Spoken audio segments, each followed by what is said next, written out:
नमस्कार साथियों, मैं आनंद प्रकाश पांडे एन मिश्रा क्लासेस में आप सभी का स्वागत करता हूं। जैसा कि हम लोग अध्ययन कर रहे हैं बीएड प्रथम सेमेस्टर का प्रथम प्रश्न पत्र, जो कि हमारा है शिक्षा के दार्शनिक एवं समाजशास्त्री आधारगत परिप्रेक्ष्य। इसमें हम लोग अध्ययन आज करेंगे यूनिट 4 और यूनिट 4 में जो हमारा सबसे पहला ही टॉपिक हमारा है वो हमारा टॉपिक है शिक्षा और संस्कृति, एजुकेशन एंड कल्चर। तो हम लोग इसमें अध्ययन करेंगे आज शिक्षा और संस्कृति हमारी क्या है, संस्कृति की अर्थ क्या है, संस्कृति की विशेषता क्या है, इसकी परिभाषा क्या है, इसके बारे में हम लोग आज अध्ययन करेंगे। इससे पहले आप चैनल पे जितने भी नए लोग हों वो चैनल को सब्सक्राइब कर दीजिए और ज़्यादा से ज़्यादा आप अपने दोस्त मित्र जो भी भाई बहन हों उनको ज़्यादा से ज़्यादा वीडियो को शेयर कर दीजिए, ताकि आपका पेपर आ गया है तो आप लोग अपनी पढ़ाई निरंतर रखिए। तो आगे आइए देखते हैं कि संस्कृति क्या है। तो सबसे पहले हम जानेंगे कि संस्कृति क्या है। तो संस्कृति को अगर हम देखें तो जो संस्कृति हमारी जो है वो संस्कृत के जो संस्कृत जो है उसके सम से बना हुआ है।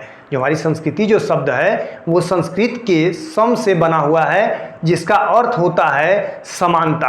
आगे अगर हम देखें इसको तो जो समान व्यवहार एक समुदाय या समूह को अपनाता है या दिखलाता है वही क्या कहलाती है, संस्कृति कहलाती है। तो आप समझ गए होंगे कि जो भी कोई समान व्यवहार से या एक समुदाय में या एक कोई समूह में वो आपस में अपनाते हैं लोग, उसको हम क्या कहते हैं, संस्कृति कहते हैं, वही हमारी संस्कृति कहलाती है। जैसे अगर हमारा मान लीजिए आप कोई हमारी जो विरासत है, कोई हमारी अगर मान लीजिए कोई परंपराएं हमारी चलती हुई आ रही हैं, प्राचीन समय से कोई परंपराएं हमारी चलती हुई आ रही हैं, या कोई भी हमारी विरासत है, जैसे मान लीजिए कुतुब मीनार है या कोई किला है, तो ये सब चीज़ें जो हमारी विरासतें हैं वो क्या है, हमारी प्राचीन समय से आ रही हैं। और आगे अगर हम आपको देख लें कोई त्यौहार है, जैसे होली है, दीपावली है, ये सब क्या है, हमारी कहीं ना कहीं ये प्राचीन समय से हमारा त्यौहार आ रहा है, तो इसको हम क्या कहेंगे कि यही हमारी संस्कृति है। इसमें कोई परिवर्तन नहीं हुआ है, हमारी प्राचीन समय से एक लगातार आ रही है। उसको हम हर साल अपने आप को, वो हमारी विरासत जैसे है तो उस पर हम, वो हमारी बनी हुई विरासत है। हमारा कोई त्यौहार है तो हम उसको हर साल अपने त्यौहार को मनाते हैं, तो इसी को हम क्या कहते हैं, संस्कृति कहते हैं। तो आप एकदम क्लियर शब्दों में समझ गए होंगे। आइए देखते हैं कि संस्कृति की परिभाषा क्या है। देखिए जो परिभाषा जो है संस्कृति की ओटावे के अनुसार, किसके अनुसार, ओटावे के अनुसार, देखिए क्या कह रहे हैं ओटावे कि किसी समाज की संस्कृति का अर्थ उस समाज की संपूर्ण जीवन पद्धति से होता है। कहने का इसका मतलब समझिए क्या है कि हमारा कोई भी समाज होगा, उस समाज की जो भी संस्कृति होगी, उस संस्कृति का अर्थ जो भी होगा उस समाज के संपूर्ण जीवन पद्धति से होता है। आपको हम क्लियर बता दिए कि जो भी हमारा समाज रहेगा अपने प्राचीन समय की जो भी संस्कृति को वो अपनाते हुए आ रहे हैं वही हमारी संस्कृति कहलाती है। क्लियर हो गया। आगे देखिए क्या है, लिंटन के अनुसार संस्कृति क्या है, संस्कृति एक समुदाय के लोगों का संपूर्ण ज्ञान, दृष्टिकोण और आदत व्यवहार है। आपको इसके पहले भी आपको समझाए थे कि जो हमारी संस्कृति है वो समान व्यवहार, एक समुदाय, एक समूह को जो अपनाता है वही हमारी क्या कहलाती है, संस्कृति कहलाती है। तो आप देख भी रहे हैं कि लिंटन के अनुसार कि संस्कृति जो हमारी है एक कोई न कोई एक समाज होगा, उस समाज के समुदाय होंगे और उस समुदाय के जो भी लोग होंगे, संपूर्ण लोग होंगे, उस लोग में जो हमें ज्ञान, जो हमें दृष्टिकोण और जो हमारी आदत व्यवहार में परिवर्तन होता है या उसको जो लोग अपनाते हैं वही हमारी क्या कहलाती है, संस्कृति कहलाती है। आगे देखिए क्या है कि व्हाइट के अनुसार, तो व्हाइट के अनुसार क्या है कि संस्कृति एक प्रतीकात्मक, निरंतर, संचयी और प्रगतिशील प्रक्रिया है। मतलब आपस से हम आपको बताएं कि प्राचीन काल से अब तक एक लगातार वो संस्कृति हमारी क्या है, उसमें कोई परिवर्तन नहीं हुआ। हम हर साल, जैसे अगर मान लीजिए कि कोई आप त्यौहार मनाते हैं, होली है, दीपावली है या ईद है, कोई भी आप अगर आप उसको मनाते हैं तो क्या है, सालों साल वो बदलती हुई, मतलब हर साल उसको हम निरंतर मनाते हुए आते हैं। ऐसा नहीं कि उसको हम छोड़ देते हैं संस्कृति को अपने, तो हमारी संस्कृति है उसको हम, तो वही कहा जा रहा है कि वो एक निरंतर, संचयी और प्रगतिशील है। एक क्रम में वो हर साल उसको जब भी हमारा आता है समय, एक हम सालों साल मनाते हुए जाते हैं, वही हमारी संस्कृति है। आगे देखिए क्या है, माइकवर और पेज के अनुसार, तो माइकवर एवं पेज के अनुसार अगर हम देखें तो हमारे रहने, विचार करने, प्रतिदिन के कार्यों, कला, साहित्य, धर्म, मनोरंजन और आनंद में संस्कृति हमारी प्रकृति की अभिव्यक्ति है। इसका मतलब समझिए क्या है कि जो भी हमारा रहन सहन जो हमारी है, जो हमें विचार जो भी हम करते हैं किसी चीज़ के बारे में, प्रतिदिन के जो हमारे जो कार्य हैं वो भी एक धीरे धीरे क्या है, प्राचीन समय से ही कुछ कार्य ऐसे होते हैं जो कि हम हमारा एक बन गया है रूटीन, उसी को हम अपनाते हुए आते हैं एक न एक दिन। हमारे पूर्वज उसको अपनाए हैं, उसको देख करके उनके जो बच्चे होंगे वो अपनाते हुए आए हैं, और उनके अपनाते मतलब कहीं ना कहीं एक लगातार वो निरंतर चलती हुई आ रही है। जो भी क्रियाकलाप हमारे हैं, जो भी रहन सहन हमारा है, उसको हम अपनाते हुए आए हैं। जैसे मनोरंजन का साधन हो गया, आनंद हो गया, या संस्कृति हमारी प्रकृति। जैसे प्रकृति क्या हो गया, हमारा जो भी दृश्य है, या हम आपको बताएं कि जो भी हमारी विरासतें हैं, तो हम क्या करते हैं, वहाँ पे हम जाते हैं उस विरासतों को देखने के लिए, अपना मनोरंजन का उसको हम साधन बना चुके हैं। हम वहाँ देखने के लिए, अपने विरासत को देखने के लिए जाते हैं, वहाँ घूमते हैं, वहाँ हम चीज़ों को देख करके अपने आप को खुशी आनंद महसूस करते हैं। तो यही हमारी संस्कृति है। तो आप ओटावे के अनुसार परिभाषा, लिंटन के अनुसार परिभाषा, और वाइट के अनुसार परिभाषा, और माइकवेर और पेज के अनुसार परिभाषा, आपको ये 4 परिभाषाएं क्लियर हो गई होगी। तो जब आपको 4 परिभाषाएं क्लियर होगी, इसको आप एक बार स्क्रीनशॉट ले लीजिए। इसके आगे हम लोग आगे अध्ययन करते हैं। आइए देखते हैं। देखिए, जो संस्कृति जो है, उस संस्कृति की विशेषता क्या है, उसकी प्रकृति क्या है। तो देखिए, सबसे पहला अगर हम इसकी विशेषता के बारे में जानें और इसकी प्रकृति, तो सबसे पहले इसकी विशेषता है कि संस्कृति एक पीढ़ी से दूसरे पीढ़ी में हस्तांतरित होती है। हम आपको बताए भी थे कि जो भी हमारी होती है, जैसे एक मान लीजिए कि कोई अगर दादा थे तो दादा के बाद पिताजी थे, तो पिताजी के बाद उनका लड़का था, तो कहीं ना कहीं इसमें क्या हो रही है, पीढ़ी दर पीढ़ी कोई ना कोई उसमें चेंजिंग हो रही है। पीढ़ी दर पीढ़ी, जैसे उनके समय में जो संस्कृति हमारी थी, पीढ़ी दर पीढ़ी उसमें हस्तांतरित हो रही है। जैसे कि जो हमारी विरासतें जो थी, जिसमें लाल किला हुआ, कोई कुतुब मीनार हुआ, तो वो जो हमारी विरासत जो है, क्या आज की है, पता नहीं किस पीढ़ी की होगी। हमारे दादाजी थे तब की रही होगी, या उनसे भी बहुत पहले रहे होंगे, उनके पूर्वज रहे होंगे। तो वो कहीं ना कहीं वो आज भी पीढ़ी, हम आज भी हैं, तो भी वो विरासत क्या है, हम वहाँ जाते हैं, वहाँ घूमते हैं, उसको आनंद का एक साधन बनाते हैं वहाँ, तो वो हमको कहीं ना कहीं वो विरासत हो गई। जैसे कोई त्यौहार के बारे में आपको बताए, वो त्यौहार भी हमारे लिए क्या है, एक संस्कृति का ही काम करता है। वो भी हमारे अंदर क्या है, पीढ़ी दर पीढ़ी हस्तांतरित होती है।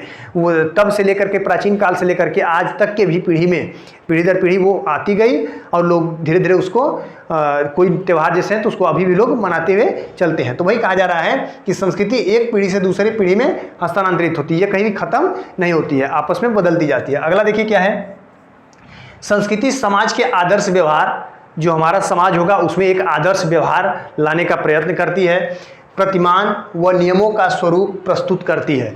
कहने का मतलब समझिए कि आदर्श व्यवहार से क्या मतलब है, कि जो भी हमारी संस्कृति है, जो भी हमारा समाज है, उसमें एक आदर्श व्यवहार लाती है। जैसे क्या हुआ कि पिताजी जैसे हमारे थे, तो उसमें एक आदर्श व्यवहार से मतलब क्या हुआ कि जैसे कोई भी अगर बाहर से व्यक्ति जब आता है, तो एक छोटे बच्चा जो होता है घर का, तो उसको लोग कहते हैं कि पैर छू ले।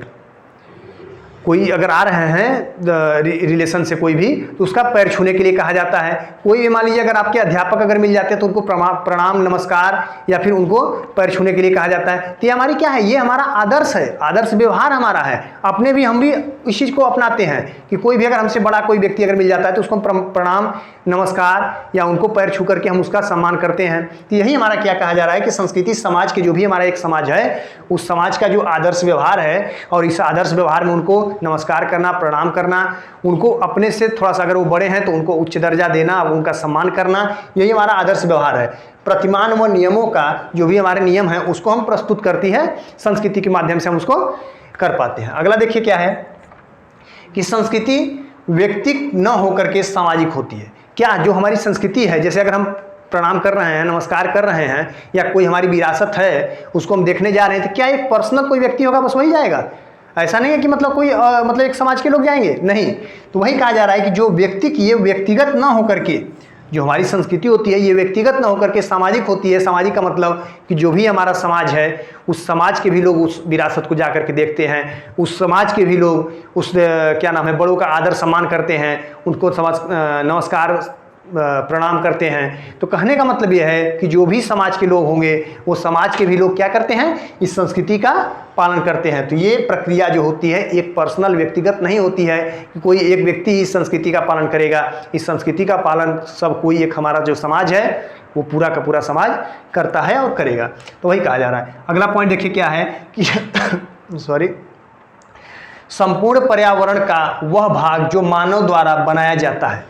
हमारा जो भी संपूर्ण जो भाग है, उसका जो भी पर्यावरण है, संपूर्ण पर्यावरण हमारा, वह भाग जो है मानव द्वारा बनाया जाता है, संस्कृति है।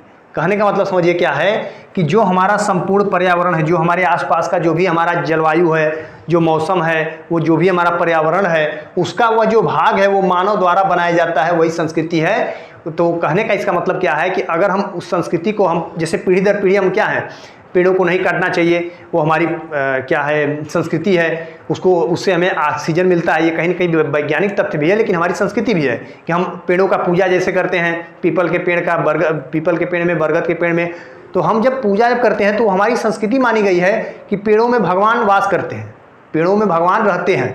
तो जब भगवान रहते हैं तो हम उनको नहीं काटने देते हैं। क्यों?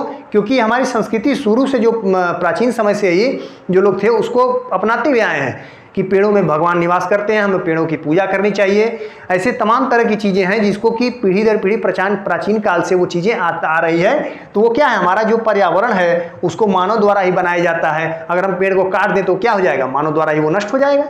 तो कहीं ना कहीं अगर हम उस पेड़ को रक्षा कर रहे हैं, उस पेड़ में अपने आप को हम आत्मविश्वास रख रहे हैं कि उसमें भगवान है, ईश्वर हैं, तो उसमें क्या है, मानव द्वारा ही तो बनाया जा रहा है। तो यही हमारी क्या है, संस्कृति है, ये हमारी परंपराएं हैं। आगे देखिए क्या है, संस्कृति जन्मजात न होकर के अर्जित व्यवहार है। इसका मतलब आप समझिए कि जो संस्कृति है, जैसे मान लीजिए कि एक अगर बच्चा अगर हम मान लीजिए कि जन्म लेता है, तो एक बच्चा जब जन्म लेता है तो क्या उसको पता होता है कि संस्कृति क्या है? उसको कुछ नहीं पता होता है कि संस्कृति क्या होती है, संस्कृति क्या है। उस बच्चे को उनके पिताजी, माँ बाप जो भी हैं उनको सिखाते हैं कि अपने से बड़ा कोई आता है उनको सम्मान करते हैं, उनका वो पैर छूते हैं, और जो बड़े लोग भी होते हैं वो बच्चे को प्यार देते हैं। तो क्या कर रहे हैं, वो बच्चा जब उनको जब नमस्कार प्रणाम उनका पैर जब छूता है तो वो कहीं ना कहीं उसको संस्कृति उनके पिताजी उस बच्चे को सिखाते हैं छोटे पे। तो कहीं ना कहीं उसके व्यवहार में वो बातें उतरती है, वो अपने व्यवहार में उस चीज़ को अपने आप को लाता है कि नहीं, हाँ अपने से बड़ा जो कोई भी होगा उसको हमको सम्मान करना है, उनको हमें नमस्कार करना है, उनको हमें प्रणाम करना है। तो यही कहा जा रहा है कि संस्कृति जो हमारी है तो वो हमारी क्या है, जन्मजात। वो बच्चा जब जन्म लेता है तो उसको यह नहीं पता होता है कि हमारी संस्कृति क्या है या बड़ों का सम्मान करना है कि क्या करना है, उसको कुछ भी नहीं पता होता है। ये कहीं ना कहीं हमारे समाज के लोग, हमारे घर के लोग, हमारे जो पिताजी माताजी होती हैं उनको धीरे धीरे उसके व्यवहार में उस बच्चे के परिवर्तन कराती हैं, बताती हैं कि नहीं, कोई भी अगर बड़ा आता है तो इस तरह की प्रक्रियाएं करनी है आपको। तो वही कहा जा रहा है कि जन्मजात ना होकर के ये अर्जित व्यवहार है, ये हमें व्यवहार में उसको बदलना होता है। जो व्यक्ति समाज के सदस्य के रूप में प्राप्त करता है, जो भी समाज का, हमारे समाज का जो भी सदस्य होता है वो इस चीज़ को प्राप्त करता है, अपने व्यवहार में उसको बदलता है, बदलने का प्रयास करता है। अगला पॉइंट देखिए क्या है कि प्रत्येक संस्कृति में युवा पीढ़ी को सामाजिक बनाने के लिए समाजीकरण की प्रक्रिया होती है। कहने का मतलब समझिए क्या है कि जो प्रत्येक संस्कृति, हमारी जो भी संस्कृति है, संस्कृति का मतलब कि ये नहीं कि सिर्फ एक ही चीज़, हम जो कुछ भी उठना बैठना, जो कुछ भी हम मंजन करते हैं, सो करके जगते हैं, सुबह के टाइम में हमको जग जाना चाहिए, 5 बजे से पहले जग जाना चाहिए, भोर में जग जाना चाहिए, शाम को पहले ये काम कर लेना चाहिए, ये सब कुछ क्या है, कहीं ना कहीं हमारे जो पूर्वज जो थे, हमारे जो प्राचीन काल से, तब से ही ये सब चीज़ें बनते आ रही है कि आपको इतने बजे तक सो जाना चाहिए, आपको इतने बजे तक जग जाना चाहिए, आपको पूर्व दिशा में ही किचन का रूम रखना चाहिए, आपको इस जगह पे ही अपने आप को ये कुछ अपना पूजा पाठ करना चाहिए। तो कहीं ना कहीं अपना दिशा के माध्यम से, कुछ चीज़ों के माध्यम से ये पहले से ही बन गया, और उसी को पीढ़ी दर पीढ़ी हम लोग क्या करते हैं, या पीढ़ी दर पीढ़ी उस चीज़ को क्या करते हैं, लोग उस संस्कृति को मानते हुए, अपनाते हुए लोग आ रहे हैं अपने व्यवहार में। तो वही कहा जा रहा है कि प्रत्येक संस्कृति में युवा पीढ़ी की सामाजिक बनाने के लिए, जो भी हमारा युवा पीढ़ी होती है, उस युवा पीढ़ी को सामाजिक बनाने के लिए, एक समाज, अपना समाज में उसको बनाने के लिए, उसको पीढ़ी दर पीढ़ी लेकर के चलने के लिए सामाजिक की प्रक्रिया होती है। जो हमारा समाज है उस समाज को उसको अपनाता है, उसमें अपने व्यवहार में लाने का प्रयास करता है। तो हम समझ रहे हैं कि आपको विशेषता और प्रकृति क्लियर हो गया होगा। एक बार इसका आप लोग स्क्रीनशॉट ले लीजिए, फिर आगे हम लोग चलते हैं। चलिए आइए,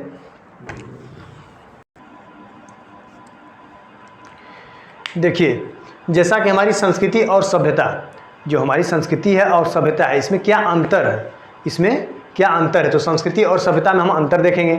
देखिए क्या है संस्कृति, तो संस्कृति वह गुण है जो हमारे अंदर निहित है। हम आपको समझाए भी थे कि हमारी संस्कृति जो क्या है वो हमारे अंदर निहित है। इसका कहने का मतलब क्या है कि जो कुछ भी हम, जैसे किसी का अगर मान लीजिए कि हमको सम्मान हम कर रहे हैं, किसी को हम गुड मॉर्निंग बोल रहे हैं, किसी का अगर हम पैर छू रहे हैं, तो क्या है, वो हमारे अंदर निहित है कि हम एक अपने बड़ों से का सम्मान करें, उनको आदर दें, अपने से बड़ों को, और बड़े भी क्या, छोटे बच्चों को प्यार दें। तो ये क्या है, ये हमारे अंदर, उनके खुद के अंदर हमारी ये क्या है, हमारी संस्कृति है कि अपने अंदर खुद हमारे वो निहित है। हम जो कुछ भी करते हैं वो अपने से हम करते हैं। आगे देखिए क्या है, जैसे सभ्यता क्या है, सभ्यता वह वस्तु है जो हमारे पास स्थिर रहती है। इसका कहने का क्या मतलब है कि जो भी हमारी सभ्यता होगी वह वस्तु है जो हमारे पास स्थिर रहती है। क्लियर हो गया होगा आपको। आगे देखिए क्या है, संस्कृति के अंतर्गत कला व कौशल आते हैं। जो हमारी संस्कृति है उसके अंतर्गत क्या आते हैं, वो कला और कौशल आते हैं। कहने का मतलब क्या है कि जो भी कला कौशल आते हैं, और उसके बाद सभ्यता में देखिए क्या है कि सभ्यता में उपयोगिता पर बल दिया जाता है। तो जो भी सभ्यता हमारी होगी तो उसमें कला एवं कौशल जो भी हमारे होंगे उस पर क्या दिया जाता है, उसमें बल दिया जाता है कि हमारे कला कौशल जो हैं उस पर सभ्यता में उसकी उपयोगिता पर बल दिया जाता है। आगे देखिए क्या है, जैसे कि संस्कृति सतत प्रक्रिया है। तो जो हमारी संस्कृति है वो कभी खत्म होने वाली संस्कृति नहीं है। ऐसा नहीं है कि हमारी संस्कृति कभी खत्म हो जाएगी।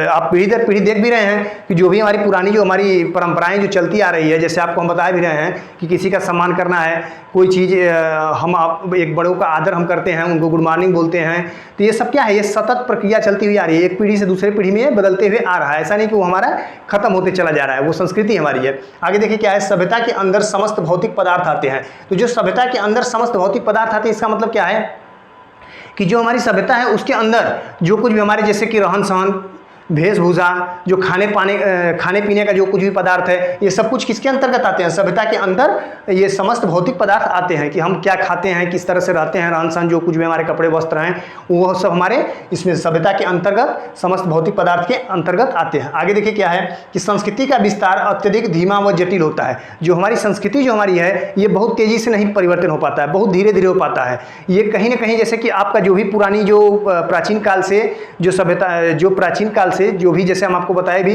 कि किसी का अगर हम आदर कर रहे हैं, सम्मान कर रहे हैं, तो क्या इतनी जल्दी, क्या ये जल्दी खत्म हो जाएगी? नहीं, हमारे अंदर वो निहित है, उसको हम हमेशा जब भी कोई हमसे बड़ा दिखता है तो हम उसका सम्मान करते हैं। तो ये कहीं ना कहीं ये जल्दी खत्म होने वाली प्रक्रिया नहीं होती है। तो संस्कृति का विस्तार अत्यधिक धीमा व जटिल होता है, ये बहुत ही धीमे धीरे गति में ये धीरे धीरे बदलता है, या जल्दी है बदलता नहीं है। जैसे सभ्यता में देखिए क्या है कि सभ्यता की सामग्री नष्ट हो सकती है। जैसे आप अगर हम कहें कि जो हमारी पाश्चात्य सभ्यता थी और जो हमारी प्राचीन भारतीय जो सभ्यता है, तो उस समय जो खाने पीने का जो सामान जो था, उसमें रहन सहन, पहनने का जो था, कपड़ा वस्त्र जो था, उसमें पहले और आज में बहुत ज़्यादा परिवर्तन हो गया। आज हम लोग जो कुछ भी हैं, जो कुछ भी वस्त्र पहनते हैं, जो भी हम खाने का जो हमारी जो सामग्री है, उसको हम क्या है, पाश्चात्य सभ्यता को हम धीरे धीरे अपना रहे हैं। जैसे क्या हुआ कि पहनने के लिए पहले क्या होता था, घूंघट की प्रथा थी, बहू जो थी वो घूंघट में चलती थी। आज क्या है, आज घूंघट हटा दिया गया है। तो हम कहीं ना कहीं जो सभ्यता जो है वो नष्ट हो रही है उस संस्कृति से। जैसे खाने पीने में ही था, तो जो कुछ पहले हम खाते थे, और हमारे जो है वो चाउमीन, मैगी, नूडल्स, ये सब तमाम तरह की चीज़ें ऐसी जो आ गई हैं, जो हमारे क्या है खान पान में भी परिवर्तन हुआ है। तो कहीं ना कहीं जो हमारी पुरानी जो सभ्यता है वो क्या हुई थी, तो उसमें कहीं ना कहीं नष्ट हुआ है कुछ चीज़ें। खाने पीने में परिवर्तन हुआ है, रहन सहन में परिवर्तन हुआ है, वस्त्र जो कपड़े जो थे उसमें काफ़ी परिवर्तन हुए हैं। आगे देखिए क्या है कि संस्कृति हमारी आंतरिक प्रकृति एवं मूल्यों को व्यक्त करती है। जो भी हमारी संस्कृति है वो हमारी जो आंतरिक जो प्रकृति जो हमारी है, जो प्रकृति की जो देन होती है, वो क्या है, वो आंतरिक मूल्यों को व्यक्त करती है। और सभ्यता में देखिए क्या है कि सभ्यता के विकास को निर्धारित मानदंडों के माध्यम से मापा जाता है। जैसे कहने का मतलब यह है कि क्या मिस्र और हड़प्पा की जो सभ्यता जो थी, यहाँ से ध्यान दीजिए कि सभ्यता के जो विकास जो हुआ है, कि सभ्यता जो हमारी जो थी उसमें जो विकास हुआ है, जैसे कि हड़प्पा की सभ्यता और मिस्र मेसोपोटामियों की जो सभ्यता थी उसमें क्या परिवर्तन हुआ, उसमें क्या विकास हुआ है, निर्धारण मानदंडों, उनका क्या मानदंड है। जैसे अगर कहा जाए कि जो मिस्र की जो सभ्यता जो थी उसमें कच्ची जो सड़क जो थी वो ईंटों की थी, आप देखिए मतलब पढ़े होंगे, और जो उनके जो दरवाजे जो थे मिस्र के वो मुख्य सड़क की तरफ खुलते थे।